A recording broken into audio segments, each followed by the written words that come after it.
Vegas set the over-under at 5.5 for receivers taken in round one of the 2020 draft. In the end, there were 6. So if you bet the over, congratulations. Henry Ruggs III was the first one off the board. And it's fitting, right, Chris? Paying homage to the tradition of Al Davis, taking the fast guy, the 4.27 and the 40 from Henry Ruggs. We talked about that yesterday. And he told me earlier this week, 3 teams had been contacting him constantly in the run-up to the draft: the Broncos, the 49ers, and the Las Vegas Raiders. And, you know, sometimes the easiest way to cut through all the smoke, to cut through all the crap, to cut through all the noise is to go straight to the player.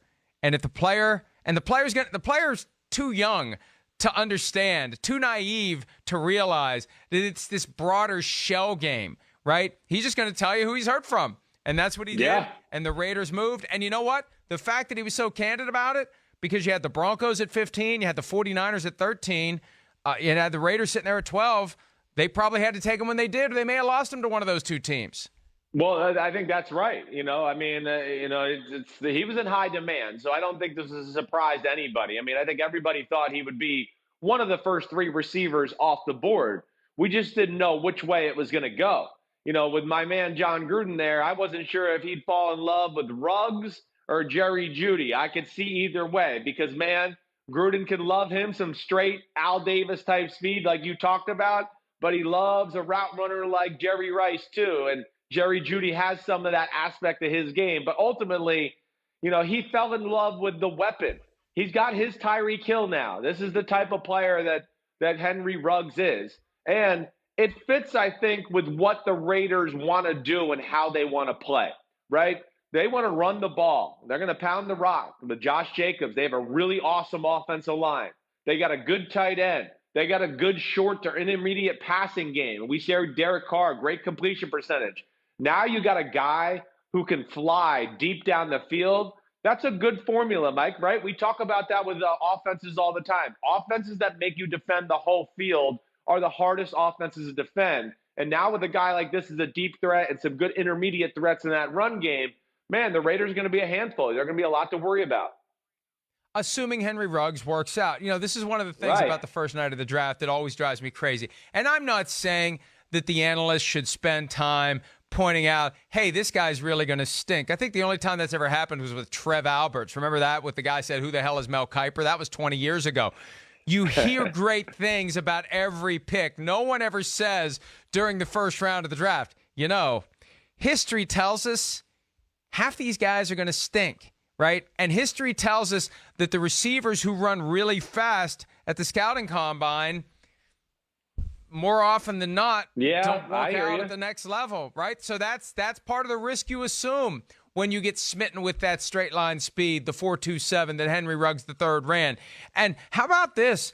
3 Alabama guys in that top 15, a quarterback and his 2 receivers, Tua Tagovailoa, Henry Ruggs, and then Jerry Jeudy at number 15 to the Denver Broncos. Supposedly the guy the Broncos wanted all along. Maybe Henry Ruggs was the fallback if Jeudy was gone before the Broncos got to number 15. Either way, they got the guy that there were rumors they were going to try to trade up to get. Jeudy lands with them right at number 15, and they have now a complement to go along with Cortland Sutton. They've got an offense that is really coming alive with Drew Lock at quarterback, Noah Fant at tight end, Melvin Gordon at running back. You still got Phillip Lindsay in the mix.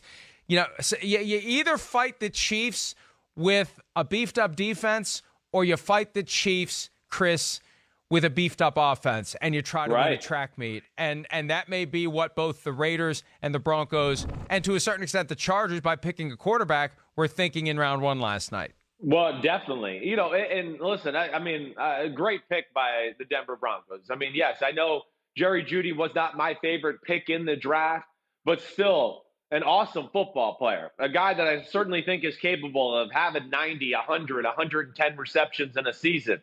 And, you know, again, it's about fit. And he really fits the Denver Broncos. You know, here's a route runner. You got Sutton to be the deep guy down the field, the back shoulder, one-on-one, I'm big and you can't guard me. And now you got Jeudy to run all the intricate routes, let alone with Noah Fant and the running backs you talked about, Mike. I mean, Denver is one of those teams right now that I'm circling early on because the defense is already real. they didn't need to spend a whole lot of assets on that side of the ball. You talk about Bradley Chubb and Von Miller and Jarrell Casey, and they got some other defensive players on the front seven who are impressive and kind of upcoming. A.J. Bouye is there. Justin Simmons, one of the best safeties in all of football. I mean, this is really turning into a well-rounded football team who, I think is going to be a force in the AFC now with this type of talent. And, it's funny. A week ago, we were debating the question of whether you would take the Chiefs roster or a roster of the best players from the other three teams in the division. The pendulum may have swung now the other way a little more on the draft, right? Not a little more, because Peter King and I both were going to take the Chiefs because of Patrick Mahomes, and we still don't know who the quarterback of this hybrid Raiders, Broncos, Chargers team would be. But they beefed up the other three teams last night in round one, Chris. Yeah, they definitely did. There's a lot of talent. Mike, the West, I think, rules in both conferences right now. I just look at the AFC West, and I think, there's a lot of teams on the rise there. I mean, of course, the Chargers were 12-4 only 2 years ago, so let's not forget that. There's a lot of talent on that team. The Broncos are building something. The Raiders are close, and we saw them lose some close games last year too.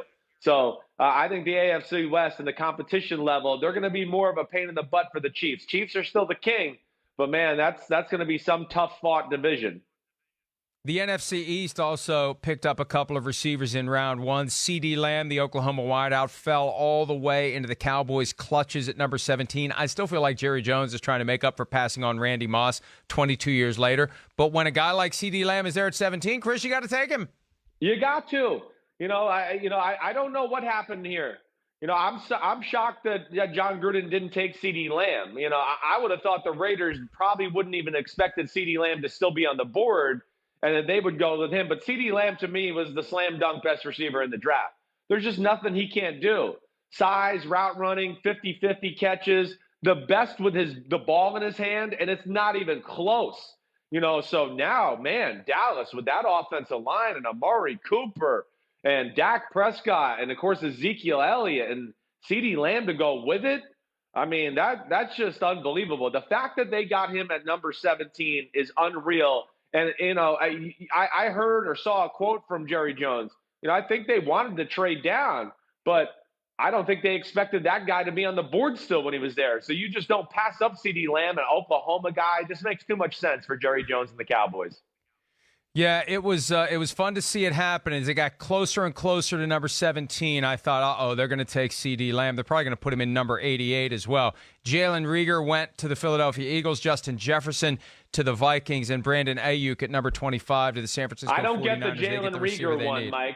That'll be one out of all the receiver picks in the first round. I will scratch my head there with Jalen Reagor. The rumor around the NFL was that Howie Roseman loved Jalen Reagor, and I can tell you just from everybody I know, and not that I've talked to all 32 teams, but this is about the only guy I heard that even considered Jalen Reagor as a first-round talent. So I got question marks. They're going to have to prove this one to me. I'm going to have to see it to believe it. Howie Roseman explained it after the fact by saying that Reagor fits Carson Wentz's skill set. That's why they locked on to Jalen Reagor. And this is all about having the help around the quarterback that gets the most out of the investment they've made, both by trading up 4 years ago to make Carson Wentz the second overall pick and by paying him like they did last year. So that's why, hey, right, wrong, or otherwise, we're going to find out. Remember, half these guys are going to end up being busts, and maybe it will be Jalen Reagor on that bust list, or who knows, maybe he's going to bust out in a big way. Let's take a break. When we return, we'll play a game of fill in the blank right here on this Friday edition of PFT Live.